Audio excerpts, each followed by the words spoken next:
Então, esta é a aula número 14 de modulação e simulação e vamos começar aqui assim uma secção nova integrada dentro do capítulo da modulação de base física, que é dedicada à mecânica lagrangiana. Eu já na última aula tinha feito alguns comentários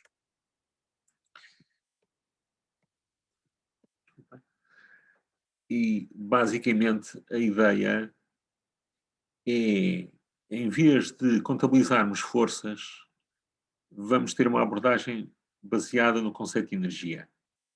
A energia de facto não é suficiente, há aqui um outro conceito que é o conceito da ação, que é o integral da diferença entre energia cinética e potencial, e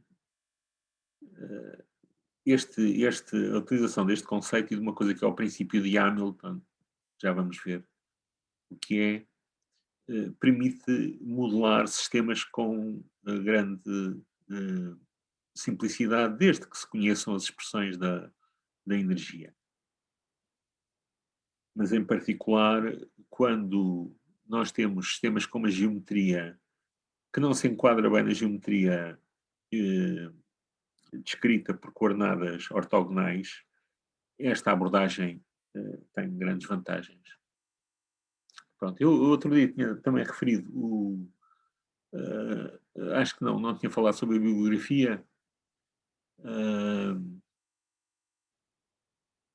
Eu, se calhar um dos livros mais tutoriais é este livro do Thornton e do Marion, Classical Dynamics of Particles and Systems. É um livro que explica as coisas bastante bem. Há um livro do professor Nuno Maia que eu tenho uma edição já antiga, mas que acho que tem edições recentes e que deve ser facilmente acessível, embora não vamos ver nem nada que se pareça o conjunto do livro, só uma parte relativamente à mecânica lagrangiana. Depois há o livro da referência oficial da disciplina, que eu outro dia disse que era uma espécie de lista telefónica de exemplos. De facto, tem uma série de exemplos muito interessantes, complicados. É um bom livro de referência, se calhar não é um bom livro para estudar, mas é um bom livro de referência. E nós devemos ter sempre um lugarzinho na nossa cabeça para voar. Nas lectures do Feynman Lectures on Physics, no volume 2 há um capítulo dedicado ao princípio da menor ação. Basicamente isto é o princípio de Hamilton, que, enfim, está feito do ponto de vista da física e que, enfim, explora ideias muito básicas daquele estilo do Feynman, muito discursivo e muito interessante. Já agora deixem-me dizer-vos que o Feynman ganhou o prémio Nobel da Física usando princípios parecidos com estes que nós vamos estudar aqui assim, aplicados à mecânica quântica. Portanto, é algo são ferramentas muito fundamentais.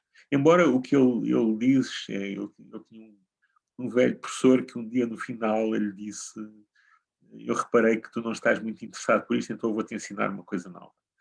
E disse-lhe algumas coisas sobre a mecânica lagrangiana. E parou. E o Feynman disse: bom, eu como não sou tão bom como o meu velho professor de física, vou dizer muito mais coisas. Se calhar eu sabia onde parar e eu não sei.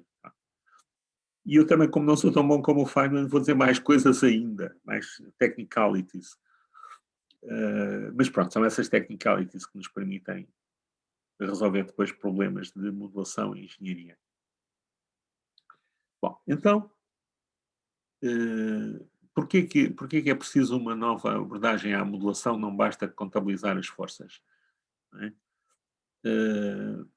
Se eu tiver constrangimentos, por exemplo, eu tinha dado este exemplo, se eu tiver uma esferinha furada que anda ao longo de um arame, não é? Eu, em vez de estar a considerar as forças, ou estar a considerar o movimento da esferinha no referencial XY, coordenadas ortogonais, eu vou descrever o movimento ao longo do arame e só preciso de uma coordenada que é o comprimento que eu percorri do arame. Portanto, simplifiquei logo as coisas ali, assim, em vez de ter, se calhar, 4 equações, passo a ter 2, uma para a posição e outra para a velocidade ao longo do arame. Portanto, simplifiquei. Por outro lado, não tive que me preocupar com o cálculo das forças que o arame impõe, de forma a que a esferinha siga o arame.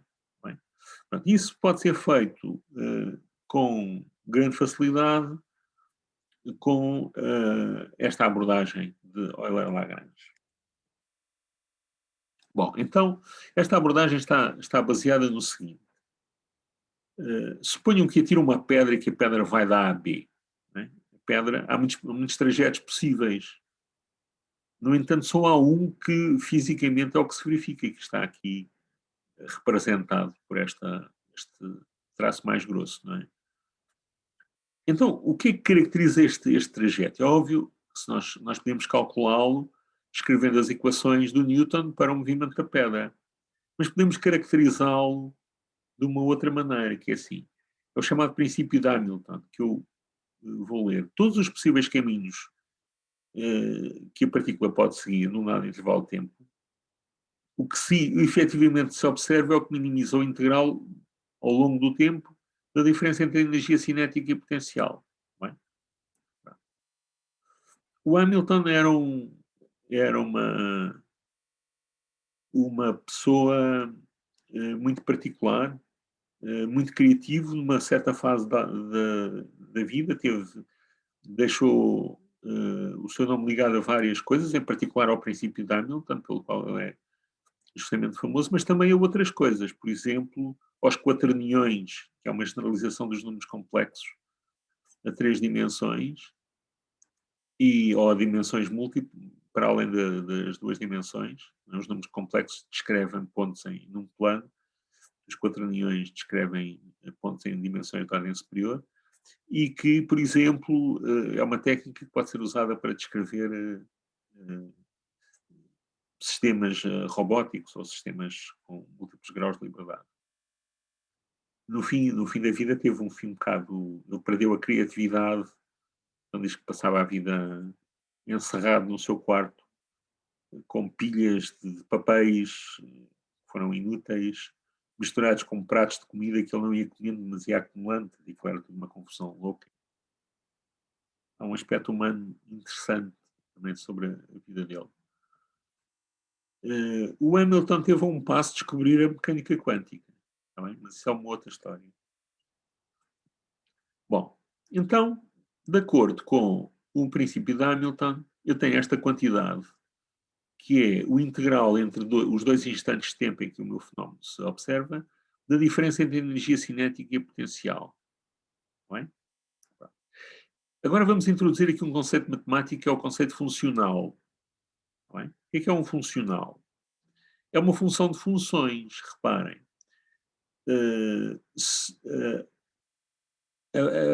A variação da posição e da velocidade ao longo do tempo vai impor a energia cinética e potencial. E, portanto, este J, que é este integral da diferença entre energia cinética e potencial, transforma as posições, não é? E as velocidades no número real. Ou seja, isto é uma função de funções. Não é? O que levanta algumas coisas difíceis. Por exemplo, nós queremos maximizar ou minimizar, neste caso é minimizar, um funcional, este número. Mas temos que o fazer em ordem a funções. Portanto, sabem como é que se eu tiver uma função de variáveis reais, sabem como é que eu calculo os extremos, não é? Derivo a função em ordem aos seus argumentos igual a zero. Pois, mas é que aqui o argumento é uma função e, portanto, eu tenho que, de alguma maneira, generalizar esta ideia de derivar e igualar a zero. Está bem? Porque o que é uma derivada em ordem a uma função? Bom, isso como é que é resolvido? Foi resolvido com um capítulo novo da matemática, que é o cálculo das variações. Não é? E vamos supor que eu tinha uma função, a que eu chamo de x asterisco. O asterisco significa que é a função que otimizava a função j. Está bem? E vamos supor agora que eu tinha uma função perto dela. Começo aqui a ter uma dificuldade. O que é que são funções próximas? Eu tenho que definir um conceito de proximidade entre funções. Posso fazer isso de muitas maneiras.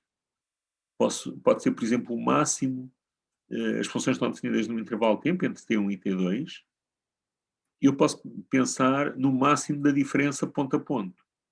Ou então, posso, por exemplo, calcular o módulo da diferença delas ao longo do tempo e integrar. E dizer, isto é o meu conceito de proximidade. Portanto, quanto mais pequeno for este integral do módulo da diferença entre as duas funções x asterisco e x, não é? O mais perto essas funções estarão de acordo com este critério. Reparem que este critério permite, se as funções fossem descontínuas, podia ter aqui umas coisas esquisitas, não é? Um ponto isolado afastava-se bastante.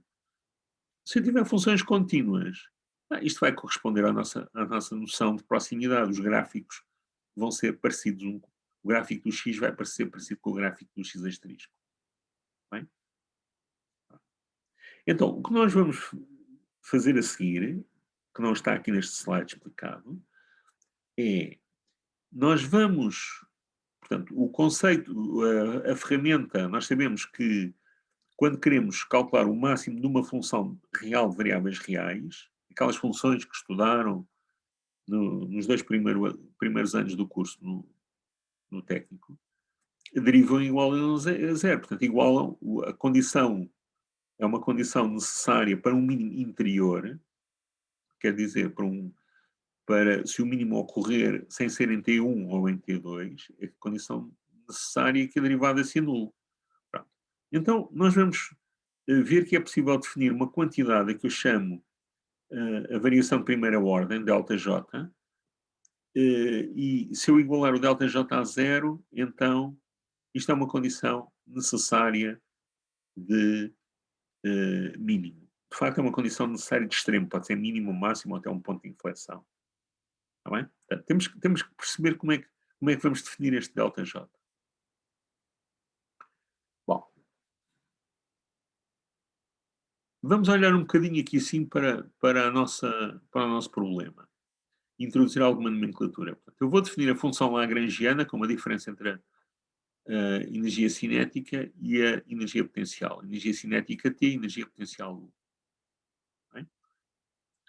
A energia cinética depende tipicamente da velocidade. Não é? Se eu tiver e aqui este x não representa o estado, representa a posição de uma partícula, este x ponto será a sua velocidade e a energia cinética depende tipicamente da velocidade. E a energia potencial depende da posição.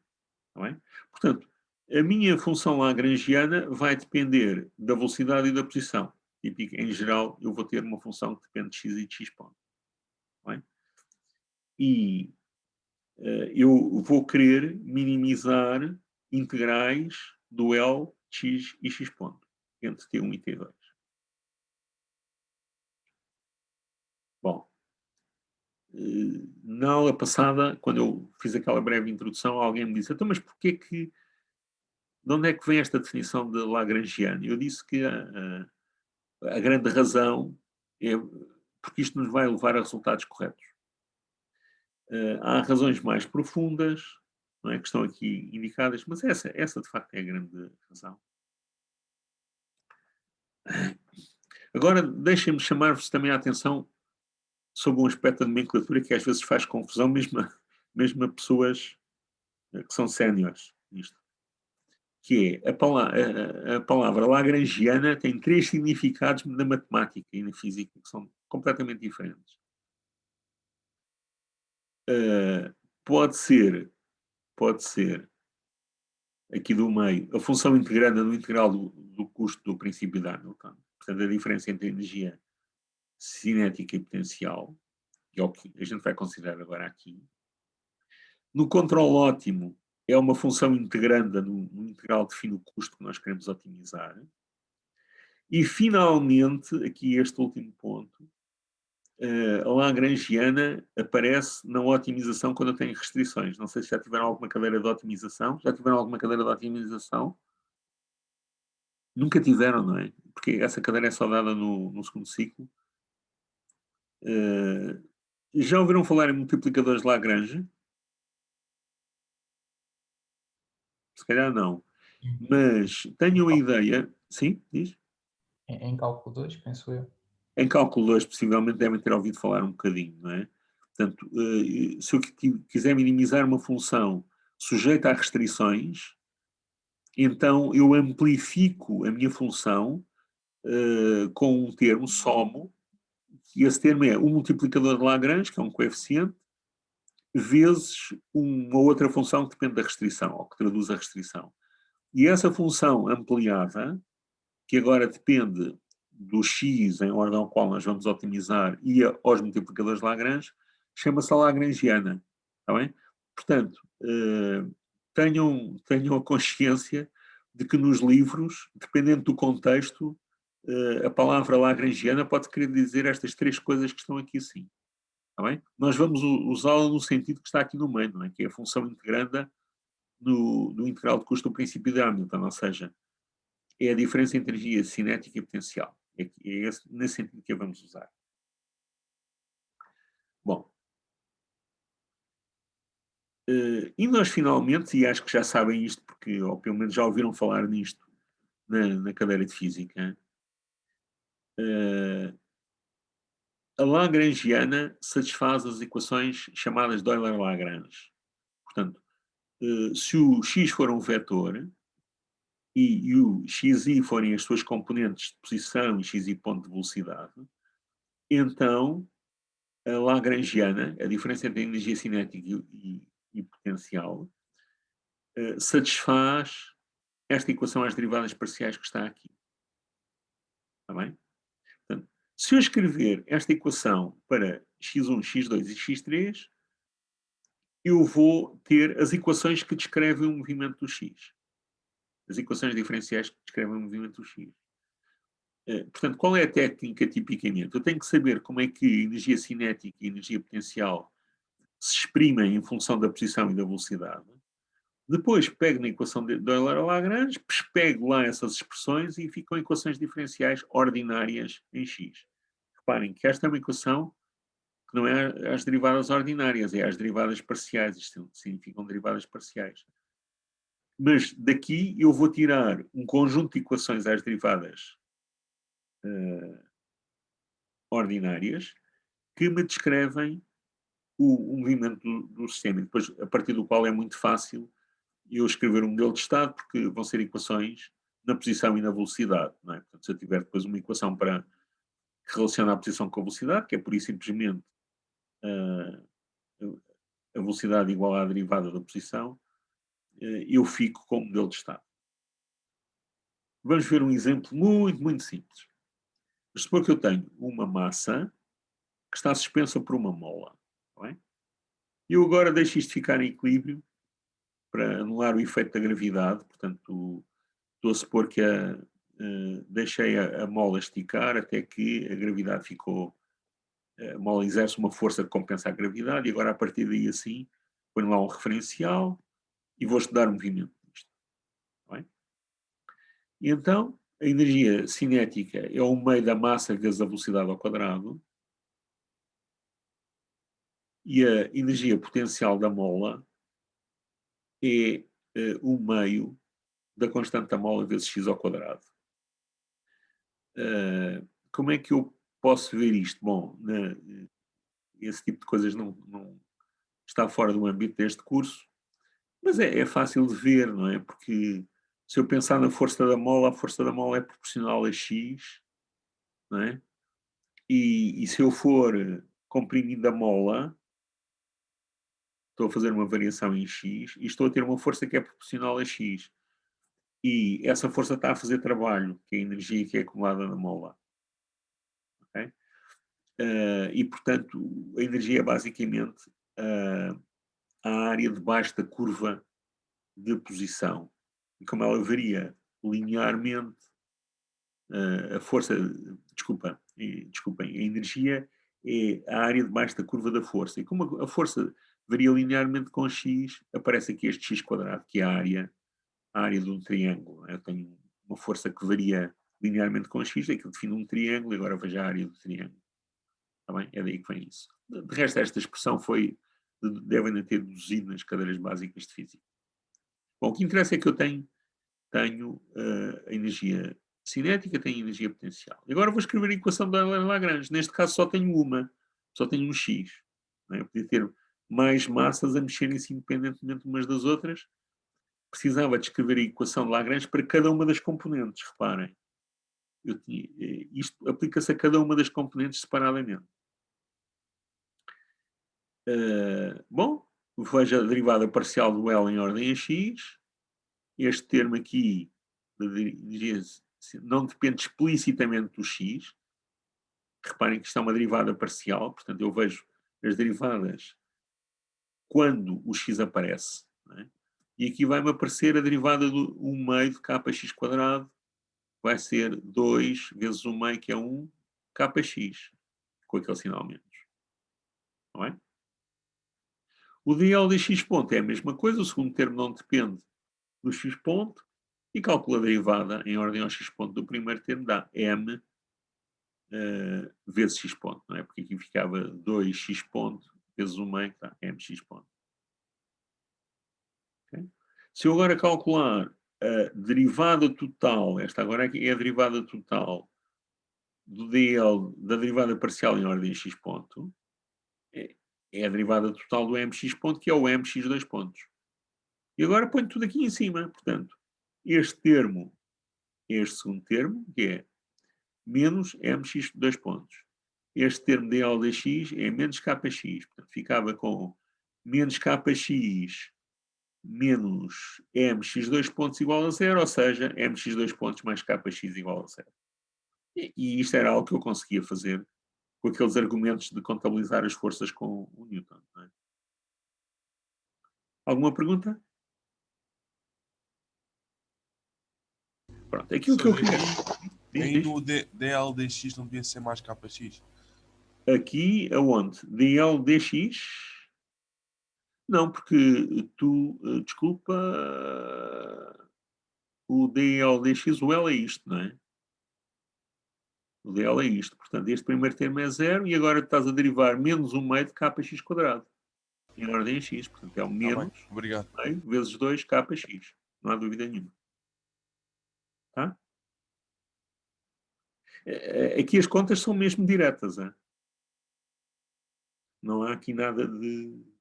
Não há aqui nenhuma subtileza. Às vezes há assim umas subtilezas que a gente tem que trocar uns sinais. Aqui isto é tudo. Se fizermos as contas certinhas, isto aparece no fim certo.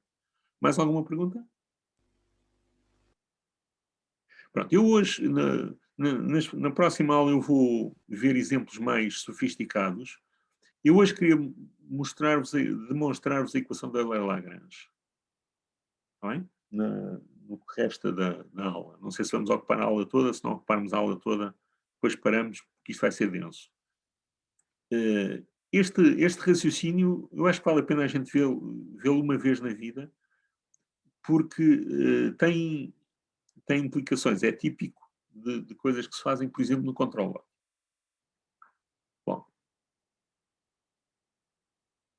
Então, a primeira coisa que eu tenho que ter é uma definição de mínimo. Está bem? Em particular, de mínimo local de funcionais. Reparem, um funcional transforma uma função num número real. E vamos pensar que temos funções contínuas que estão definidas no intervalo T1, T2. Está bem? Portanto, pensem em todas as funções contínuas definidas entre T1 e T2 e a cada uma delas tem um número, que é a tal diferença entre energia cinética e potencial. Por exemplo. Mas podia ser outra coisa. Não é? Agora reparem, eu posso pensar nessas funções, cada função é um ponto. É claro que é um ponto abstratamente na nossa cabeça. Então eu tenho aqui este batatoide cinzento, está bem? Que é o conjunto de funções para as quais eu defini o meu funcional. Está bem? É o domínio do funcional. Está bem? Pronto. E agora há aqui um mínimo, x', que é este pontinho aqui. A cada função, eu vou ter um número real. Portanto, se eu tiver aqui assim à direita o R, eu no mínimo, corresponde a um número real, que é o j do x'. Não há nenhuma função que corresponda a um valor mais pequeno, porque, por definição, este é o mínimo. E todos os que estiverem, todas as outras funções vão dar valores superiores. Bom, eu agora tenho que distinguir entre o mínimo local e o mínimo global. Se o j de x' for menor para todas as outras funções, portanto, para todos os pontos, reparem, cada ponto é uma função. Então, ele é um mínimo global. Se o j de x' for o menor valor correspondente a todas as funções dentro de uma bola aqui à volta, então ele é um mínimo local. Não é? É um pouco pá, aquela noção, não é? De que eu tenho a Serra da Estrela, tenho aquele Val do Zezer, não é? Depois tenho Manteigas. Pá. Aquilo é um mínimo local, não é? Mas se forem para a Aveiro está mais abaixo.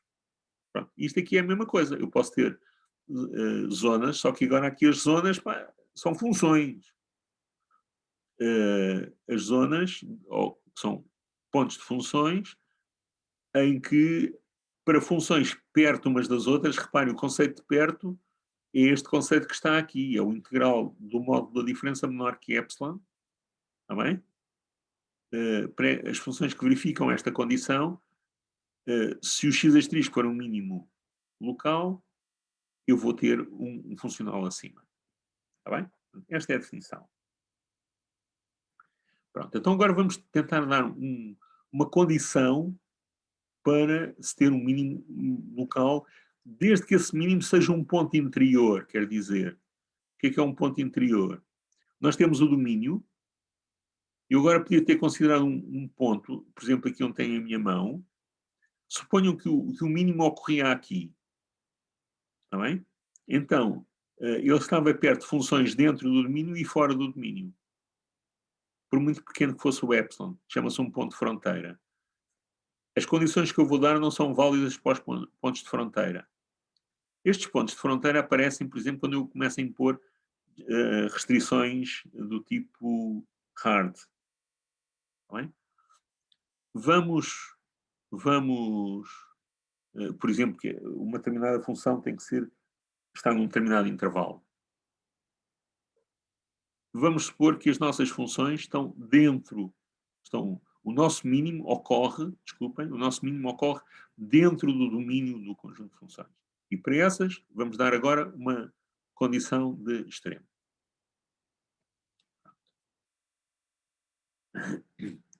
Então, o que é que eu vou fazer? Aquilo que eu vou fazer é uma coisa muito simples. Eu vou usar a definição, que é, eu tenho o meu mínimo. Se eu perturbar um bocadinho o meu mínimo, então eu vou ter um valor do funcional acima. Não é? Toda a gente percebe isto. Não é? Porque localmente o meu mínimo dá-me um funcional que é o menor de todos os funcionais. Então a primeira coisa que a gente vai fazer é assim, como é que nós vamos perturbar o nosso mínimo? Vamos perturbar o nosso mínimo, construímos uma outra função e depois calculamos os jotas, e daí tiramos uma condição. Eu vou escrever as minhas perturbações desta forma. São funções que dependem de um parâmetro alfa, e este parâmetro alfa é o quê? Desculpem, esta função que depende do parâmetro alfa é o quê? É a função ótima mais um parâmetro alfa vezes uma perturbação. Está bem? Vezes uma perturbação eta que pode ser arbitrária, à parte o facto de nas pontas, ela tem que ser zero. Portanto, este θ é uma perturbação que pode ser o que quiserem, desde que seja contínua, e que nas pontas, em T1 e em T2, se anule. Está bem? Tipicamente, eu tenho o meu x asterisco e agora vou ter aqui um x que está aqui ao pé. E quando varia o alfa, isto afasta-se mais ou aproxima-se mais. Está bem? E o eta pode ser qualquer coisa, até podia passar para um lado, depois podia passar para o outro, enfim, é o que quiserem. Professor, só precisa de ser contínua ou também precisa de ser derivável? Desculpa? Só precisa de ser contínua ou também precisa de ser derivável? Acho que sim, precisa ser derivável. Precisa ser derivável também. Diferenciável. Sim, é isso, diferenciável. Acho que vai parecer, porque nós vamos usar o diferenciável em ordem ao tempo. Nós vamos usar a derivada e, portanto, ela tem que ser diferenciável. Agora, reparem uma coisa. Qual é a noção que eu tenho aqui? É como se eu tivesse o meu ótimo e agora eu estou a ver isto numa direção eta. A direção aqui é definida por uma função. Mas podem pensar num vetor e agora eu vou querer ver o que é que acontece na direção eta quando varia o alfa. Portanto, quando eu fixo o eta, isto fica uma função do alfa. Agora eu posso pensar em todas as direções possíveis, porque eu posso ter um eta que é qualquer coisa, está bem? Pode assumir qualquer valor, está bem? Portanto, isto aqui assim é o que se chama, vai-nos conduzir a um conceito de derivada direcional. Já vamos ver como. Está bem? Agora, o que nós vemos imediatamente é que o meu J vai depender do alfa, não é? Porque, consoante o valor do alfa, assim vou ter um valor do integral, não é? Porque quando calculo para o x. Ok. Pronto. Então, a condição de mínimo, se ele for um ponto interior, é que a derivada parcial do j em ordem ao alfa, para alfa igual a 0 é 0. Está bem? E isto é uma coisa que tem que ser provada. Vou provar a seguir. Portanto, o nosso conceito de delta j vai ser isto. Está bem? Vai ser, no fim de contas, este delta j, o derivada parcial de j em ordem alfa, vai ser uma função linear do alfa, está bem? E nós vamos igualar a 0. Portanto, é como se fosse assim. Reparem, vamos olhar aqui outra vez para isto. A derivada da função x em ordem alfa é uma derivada direcional na direção do eta. Está bem? E eu vou impor que esta derivada direcional seja 0. E agora faço isso em todas as direções. Portanto, eu estou no ponto x asterisco e agora faço uma perturbação eta. E essa perturbação pode ser em qualquer direção, porque o eta pode ser qualquer valor. Está bem? Em cada uma das direções, a derivada em ordem ao alfa tem que ser 0. E, portanto, intuitivamente a gente percebe que isto tem que ser assim. Agora vamos provar que é assim. Está bem? Provar que aquela condição se verifica. Bom, então, eu vou simplificar a notação e chamar G de alfa ao meu funcional de custo da função perturbada. Portanto, o funcional de custo calculado em x asterisco mais alfa eta. Está bem? E o que eu estou a dizer é que, reparem, a minha condição de mínimo, digo assim, x asterisco é um mínimo se a derivada parcial do j em ordem ao alfa, para alfa igual a 0, seja 0. Ou seja, é preciso que a derivada do g, porque o g por definição é isto, em ordem alfa seja 0, está bem? Uma vez fixado o eta e o x asterisco, para eu ter o mínimo. Pronto. Então eu vou usar uma técnica de demonstração que é chamada técnica de redução ao absurdo. Que é assim. Eu vou supor que a derivada não era 0 e vou chegar a uma contradição. E a contradição é, então, aquele ponto não pode ser um mínimo. Pronto. Então, aquilo que eu vou fazer é pego no meu G de alfa e vou expandir o G de alfa em série de Taylor. Portanto, é o G de 0 mais a derivada em ordem alfa para alfa igual a 0 vezes alfa, mais termos que tendem para zero mais rapidamente do que o alfa, quando o alfa tende para zero. Bem? Isso não é mais do que a série de Taylor, primeira ordem. Bem? E eu sei que quando o alfa tende para zero, estes termos que eu designo aqui por O de alfa tendem mais rapidamente que o alfa para zero. Está bem? Ou seja, se o meu alfa for suficientemente pequeno, se o meu alfa for suficientemente pequeno, este termo que está aqui, está bem, em módulo, é menor que o módulo G' de zero, porque eu consigo fazer isto tão pequeno quanto eu queira. Está bem? Portanto, se eu restringir o meu intervalo de alfas a valores muito pequenininhos, isto de certeza vai-se passar. Ou seja, se eu multiplicar tudo por módulo de alfa, eu tenho o módulo do O de alfa é menor que o módulo G'0 de alfa, vezes alfa. Está bem? Okay? Então, vamos usar aqui a minha expressão. Vamos usar aqui a minha expressão. Eu tenho o G de alfa menos o G de 0, passei para o primeiro lado. Ele vai ser igual a G'0 de alfa mais O de alfa. Mas eu agora vou majorar este termo por este. Está bem? E como majoro este termo por este, em vez de igual, isto passa a ser menor. Está bem?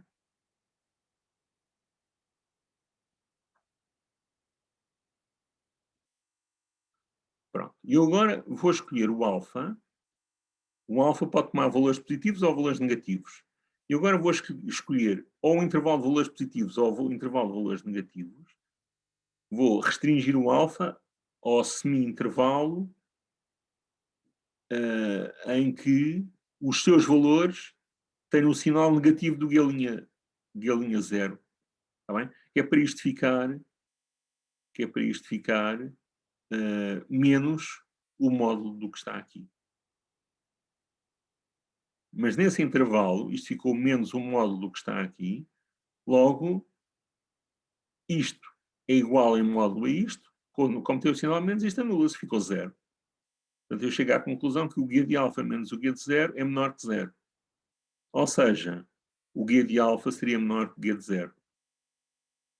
Mas, por hipótese, o alfa igual a 0 era o mínimo. E o que é que eu estou a dizer aqui? A conclusão é que eu cheguei. Cheguei à conclusão que, reparem, se eu admitir que o G' de 0 é diferente de 0, chego à conclusão que consigo arranjar um alfa que me dá um valor do funcional ainda menor. Não é? Contrairia a hipótese do alfa igual a 0 ser o mínimo. Logo, para que o x asterisco seja um mínimo, o G' de 0 tem que ser 0. Porque senão eu conseguia arranjar outro ponto que era menor. E isso conclui a demonstração. Alguma pergunta?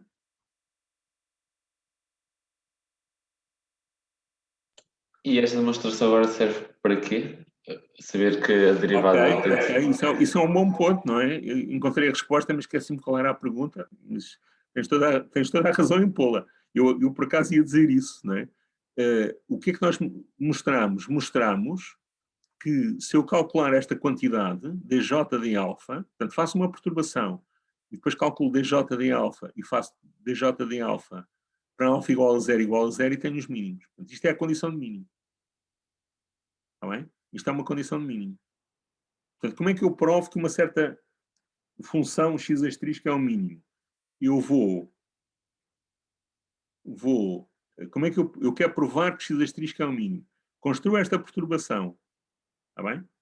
E agora vou mostrar, ou dar condições para que o dj de alfa para alfa igual a 0 seja 0. Está bem? E essas condições são as condições de mínimo.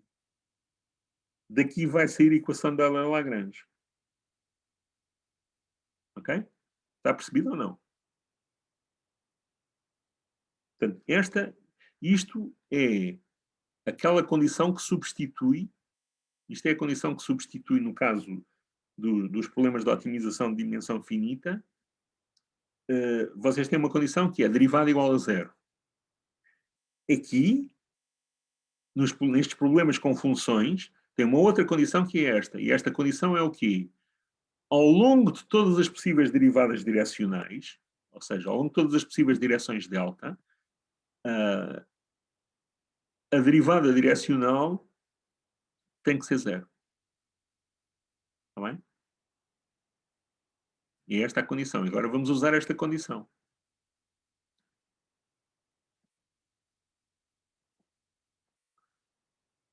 Ok, então vamos lá ver. Esta é a minha condição. Está bem? E o meu funcional de custo é este. É o integral da Lagrangiana. E eu tenho que calcular o dj de alfa. Portanto, eu vou supor que o meu x é um x asterisco mais alfa eta. E vou calcular este dj de alfa.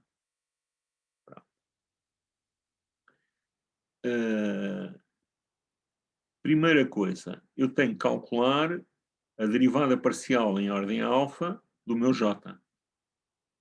Ok? Pronto, há uma coisa que é a regra de Leibniz para derivar o integral em ordem a um parâmetro, que é assim, se eu tiver, imaginem que tem um integral que depende aqui o parâmetro é t, está bem?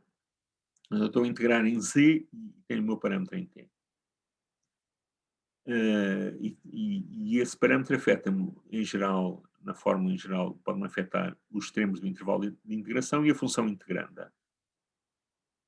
Então, pode-se mostrar, e a demonstração é feita, é amassadora, podem vê-la facilmente na net, se fizerem uma busca por Leibniz Rule do Differentiated Integral with Respect to a Parameter. Há muitas coisas escritas sobre isso. Todas dizem a mesma coisa. Vou fazer o quê? Vou ter a soma de três termos. O primeiro termo é o integral da derivada parcial em ordem ao parâmetro. E depois tenho estes dois termos que dependem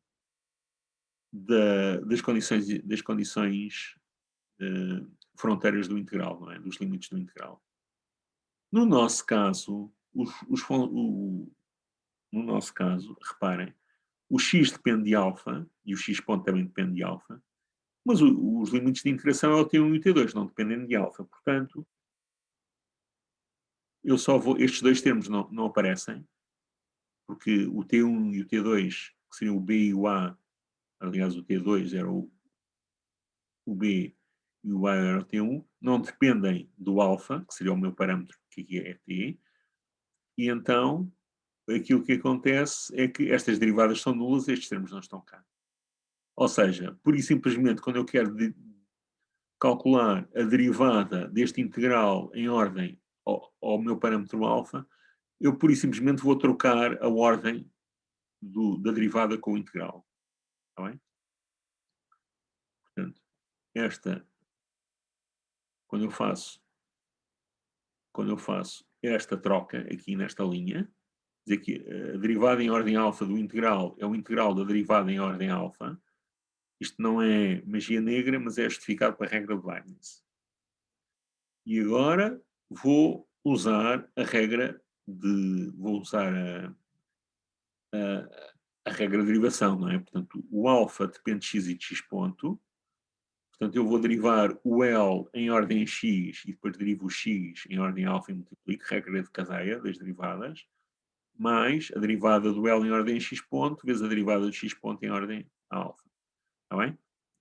Isto são aquelas coisas que aprenderam em cálculo 2 ou coisa assim, não é? Pronto, e agora vou trabalhar com estes valores. Pronto, eu repeti aqui a expressão e vou ter em conta que o meu x é um x asterisco mais alfa e eta. Ora, a derivada parcial do x em ordem alfa vai ser pura e simplesmente o eta. Não é? Portanto, aqui onde está dx de alfa, eu vou pôr eta. Se eu diferenciar esta expressão em ordem a t, o alfa é um parâmetro que é independente do tempo, E, portanto, isto fica uma derivada do x em ordem ao tempo, é a derivada do x asterisco em ordem ao tempo, mais alfa vezes a derivada do eta em ordem ao tempo, e cá está a derivada do eta, portanto, as nossas perturbações admissíveis têm que ser diferenciáveis. Bem? E, portanto, quando eu calculo a derivada parcial do L, desculpem, do x ponto em ordem ao alfa, é por isso simplesmente o eta ponto, é o coeficiente do alfa. De maneira que a expressão lá de cima reduz-se à expressão cá de baixo. O dx de alfa é eta e o dx ponto de alfa é eta ponto. Está bem? E eu agora vou-me ver livre aqui deste eta ponto. E para isso eu vou usar a regra de integração por partes. Como é que é a regra de integração por partes? Se eu tiver duas funções, u e v, e diferenciar o produto em ordem a t, eu tenho a derivada da primeira vezes a segunda, mais a primeira vezes a derivada da segunda. Ninguém tem dúvidas sobre isto, não é? Se eu integrar, o que é que eu tenho? Fico com o integral da derivada, que é o v, igual ao integral do ponto v, mais o integral do v ponto. Bom, eu agora posso resolver isto em ordem ao integral do ponto v, e fica com esta expressão. Portanto, o integral do v ponto vai ser igual ao integral do v calculado nos limites de integração, que era o integral da derivada aqui à esquerda. Bem? E agora tem este ponto, este termo que saltou para o outro lado e ficou com o sinal menos. Bem? E é o integral de T1, T2 e integral do ponto v. Isto é a regra de integração por partes.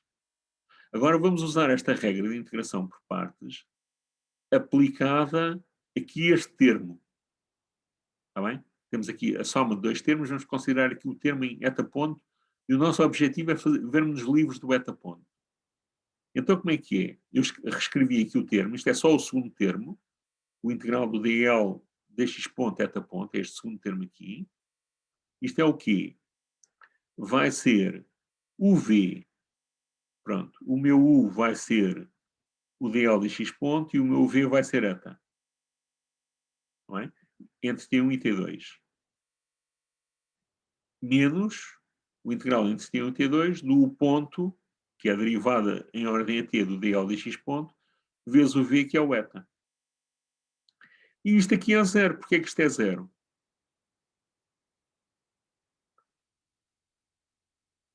Porquê é que este primeiro termo aqui é zero? O que é que a gente sabe sobre o eta? Que é nulo em T1 e T2. É T1 e T2. Portanto, quando eu faço eta igual a T1 e eta igual a T2, isto dá zero. Portanto, qualquer que fosse esta derivada, isto dava zero. Desde que fosse finita, claro. Está bem? E, portanto, este integral, consigo transformar este integral que envolve o eta ponto neste outro integral que já só envolve o eta. Ok?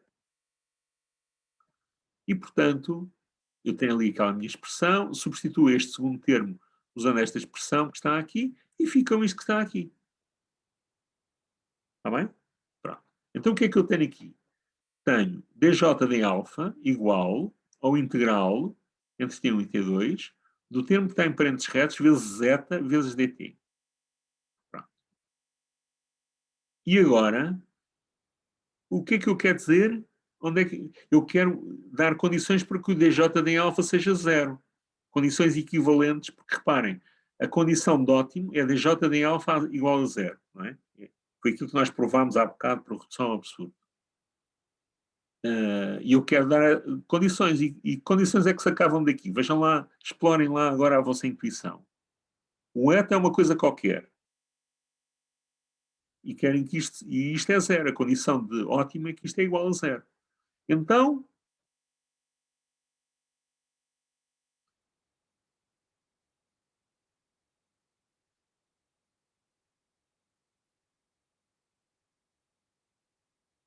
lembram-se da equação de Euler-Lagrange? A equação de Euler-Lagrange é qualquer coisa como isto está aqui igual a zero. Não é? De facto, eu vou concluir que se isto for zero... Professor, a equação aí embaixo está bem escrita? Deixa cá ver. DL deste... Não, Aí- não está. Isto aqui tem um ponto a mais aqui, não é? Ah, ok. Epá, é impressionante, porque outro dia revi os acetatos, pensei que estavam certos e encontrei umas 4 ou 5 gralhas. E pensei que estava tudo certinho, pá, e depois visto ainda há aqui um pontinho de espúrio. Né? Uma cagadela de mosca, pá. Pronto, a gente põe a palma da mão, pá, para ficar certo. Peço desculpa, depois corrijo isto. Está bem? Então, mas vamos lá ver. Eu posso concluir. Diz? Mas não é possível o integral dar zero sem que a função seja, sem que aquilo seja zero. That is a very good point. Não é? Se eu tiver uma função f de t igual a zero, não é? Eu posso ter uma posso ter aqui até este boneco até nem é dos melhores, porque esta área devia ser igual às outras lá de cima, não é? Não posso concluir que a função é sempre zero, ou, não é? Posso ter uma função positiva e outra negativa, não é? Eu aqui estava a pensar, pá, no caso em que isto era positivo. Ok? Portanto, o facto do integral de uma função ser zero não significa que a função seja sempre zero. Não é? Não é? Este exemplo aqui não é bom, mas se pensarem que eu tenho metade em cima e metade em baixo, não é? Eu tenho uma função que não é identicamente zero, mas cujo integral dá zero. Pronto, então pá, temos um problema. Pá, o Euler, afinal, enganou-se. Mas se o T2 tiver que ser um T2 qualquer genérico, aí. Mas não, o T2 é fixo. Pá. Tu começaste, pá, tiraste a pedra, pá. A pedra, pá, saiu das tuas mãos ao meio-dia, pá, e atingiu o alvo ao meio-dia 10 segundos, pá, ao meio-dia 2 segundos. Pá. Não há dúvida nenhuma. Agora, o que é que há aqui? Repare, temos o eta, não é? E o eta, isto é zero, qualquer que seja eta. Estás a ver? Portanto, não é que a função integranda seja zero. É esta função entre parênteses retos vezes uma função arbitrária dá zero. Ok? E, nesse caso, eu vou conseguir provar que, nesse caso, para isto dar zero, a condição é que esta função entre parênteses reto tem que ser zero. Porque estamos a multiplicá-la por uma outra que é arbitrária. Ok? Isto vai ter que ser provado. Está bem? Mas não é este caso, não é este caso aqui. Não é? Eu tenho aqui mais qualquer coisa. Está claro? Portanto, eu consigo tirar aqui um coelho da cartola, porque eu não vou concluir que a função integranda é zero. Eu vou concluir que no fim de contas, isto é uma função, não é? A derivada do L em ordem x menos não sei o quê, isto é uma função. E eu vou concluir que esta função é zero, mas esta função não é a função integranda. A função integranda é esta vezes o eta. E o eta pode ser qualquer um. Está bem? E é o facto do eta poder ser qualquer função, dentro das admissíveis, não é? Sabendo que tem que ser diferenciável, contínua e tem que ser anulado nos extremos. Mas, à parte disso, pode ser qualquer. E é isso que me vai permitir concluir que esta tem que ser zero. Está bem? Se isto for zero. Está claro? Então vamos provar que isso é assim. Está bem? Isso é o chamado lema fundamental do cálculo das variações. Ok? E o lema fundamental do cálculo das variações diz assim: se eu tiver uma função φ de t vezes zeta t e integrar e isto der zero, bem? Então o φ de t tem que ser sempre zero. E desde que o eta seja qualquer. Está bem?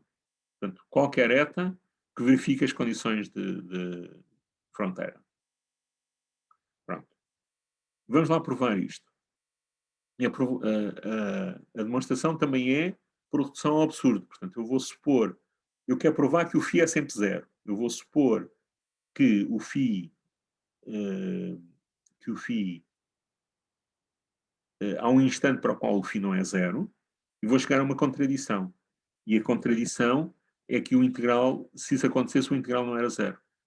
Era maior que zero. Pronto. Então, vamos supor que há um instante, que eu chamo TA, em que o φ de TA é diferente de zero. Bem? Então, se o φ é contínua, vai existir ali um intervalo pequenino em que o φ de t também é diferente de zero. Não? Ele não é só diferente de zero num ponto, é diferente de zero ali. Um intervalo pode ser muito pequenino, mas é um intervalo finito. Ok? Então, posso escolher o eta como quiser. Então, vou escolher um eta que é zero fora deste intervalo em que eu estou a supor que o φ é diferente de zero, e é igual ao φ dentro deste intervalo. Portanto, este integral todo reduz-se ao integral naquele intervalo entre ta menos zeta e ta mais zeta. E agora, nesse intervalo, o eta é igual ao φ. Portanto, isto fica φ quadrado. O integral de uma função positiva é maior que zero. Ok? Portanto, se existisse um instante em que o φ desse instante fosse diferente de zero, o que eu estava a concluir é que o meu integral ia ser maior que zero, ou seja, diferente de zero. Mas eu estou a dizer assim, não, o meu integral é zero. Então, se o meu integral é zero, isto não pode acontecer. Não pode haver nenhum instante nestas condições. Ou seja, o φ tem que ser sempre zero. Está bem? Isto conclui a demonstração. Estão convencidos?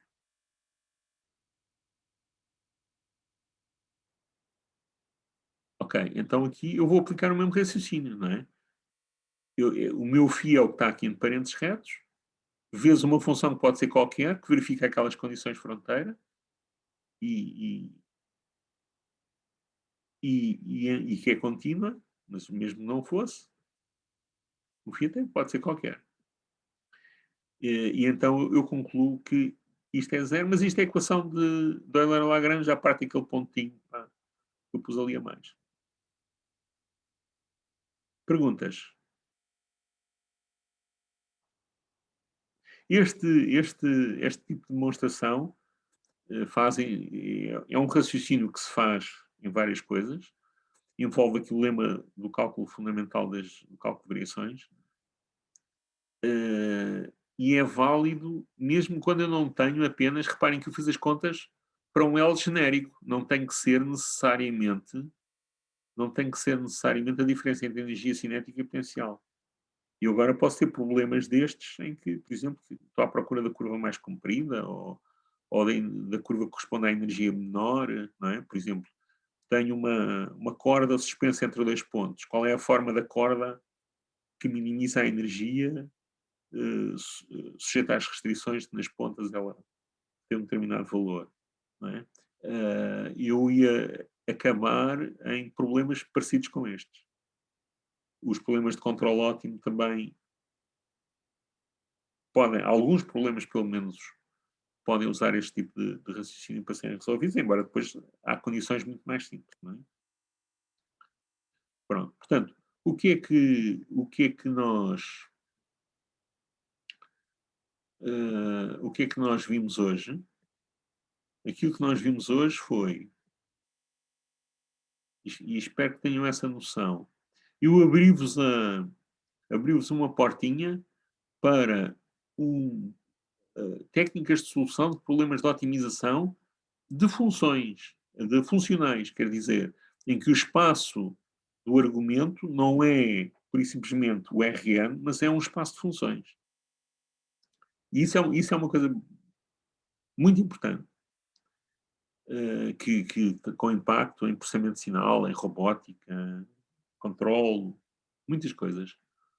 E depois a outra coisa foi provarmos a equação de Euler-Lagrange, que vai ser útil, e ilustrámos-la naquele caso muito simples. Não é? Mostramos que, se eu souber as expressões de energia cinética e potencial, depois isto é só saber derivar, até se pode fazer simbolicamente. Não é? Estas contas tendem normalmente a complicar-se muito, que estas expressões podem ser complicadas. O que é que nós vamos ver a seguir? Vamos ver que eu não tenho que trabalhar só, isto não é válido apenas em coordenadas cartesianas, é válido se eu tiver coordenadas que descrevem a geometria do problema, são chamadas coordenadas generalizadas.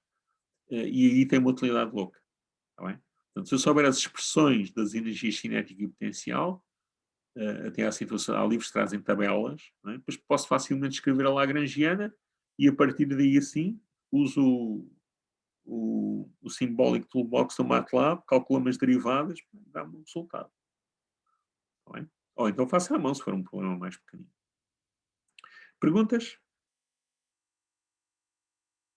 Pronto, ainda faltam 20 minutos para o fim da nossa aula, mas eu pararia aqui sim, porque foi uma aula densa, a demonstração foi uma coisa densa, e na próxima aula, portanto, na segunda-feira, vamos ver a situação em que eu tenho coordenadas generalizadas e tenho restrições, e vamos resolver alguns problemas também práticos. Agora, práticos quer dizer de aplicação desta teoria. Alguma pergunta?